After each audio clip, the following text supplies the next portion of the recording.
You're welcome back. It's still First News Nation's Punchline. I am Samia Jufo. Let's go straight into the observation for this week. The Obidients. The Obidients. Are they really interested in the March 18th governorship and State House of Assembly elections? If we take your mind back to one of our previous episodes when we asked the question, after the presidential elections, what happens to the Obidients? The Obidients are followers of Mr. Peter Obi, Labour Party presidential candidate. So what happens come March 18th? Will we still see the same influx of Nigerians, of young people going to the polls come March 18th? Different states across Nigeria voting for different governorship candidates of different political parties, as well as members of the State House of Assembly. Will we still see the same thing, considering what happened on February 25th, after which the APC presidential candidate Bola Ahmed Tinubu was named as the president-elect? Are the Obidients still encouraged? Is the move still there?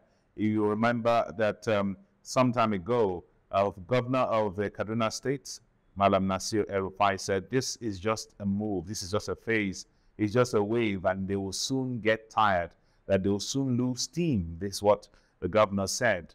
And do you think it's true? Do you think the steam has reduced?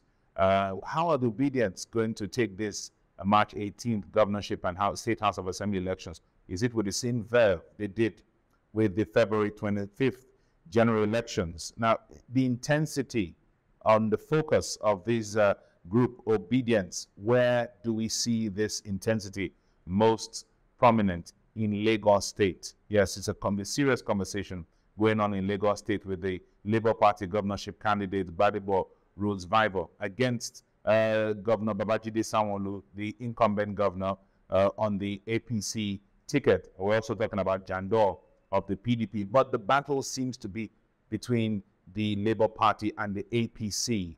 Is the intensity of the entire Obidients focused on Lagos, and why is this happening? Why is Lagos the central focus for the Obidients? Why are they hell-bent on making sure that power is taken away from the APC in Lagos State? And of course, APC in Lagos are not taking this lying down.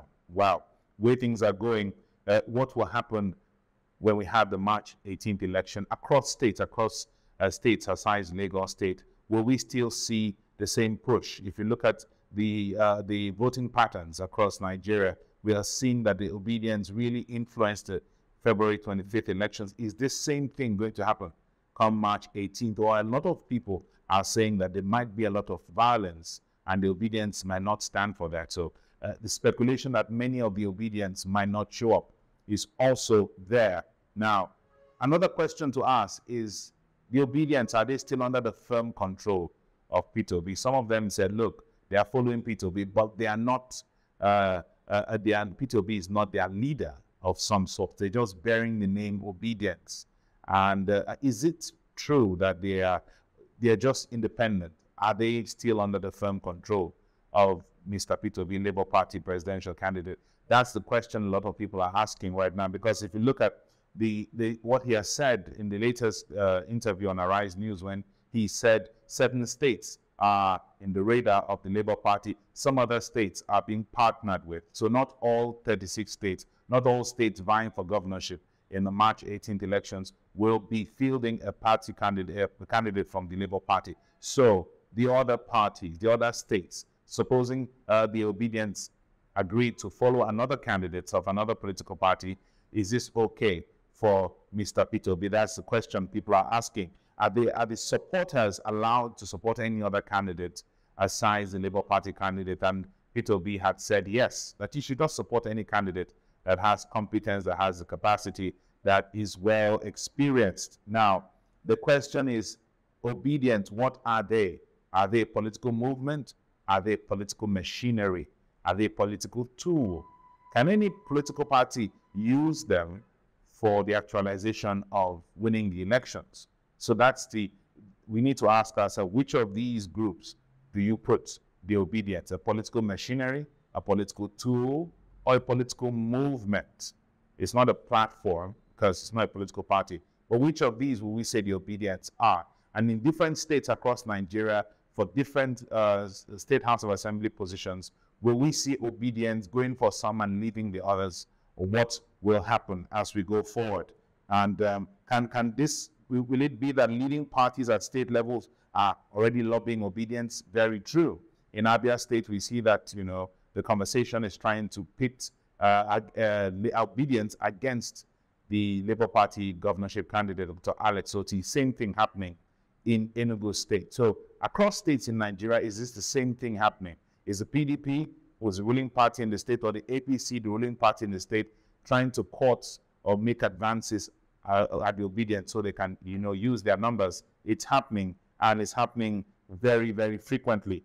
So my other question, which you could put in the comment section below, your own opinion, is will the obedience wave dissipate after the March 18th election? What happens after the March 18th governorship elections? What happens to the obedience if Peter Obi doesn't win in courts? Will the wave dissipate? Will everybody go back to their tents? As obedient is not a structure, as it is not an organization. There are several groups that come together to support the obedience and form that group called Obidients. Do you think every one of them will find somewhere to latch onto after May 29th, when the swearing in will take place? That's the question.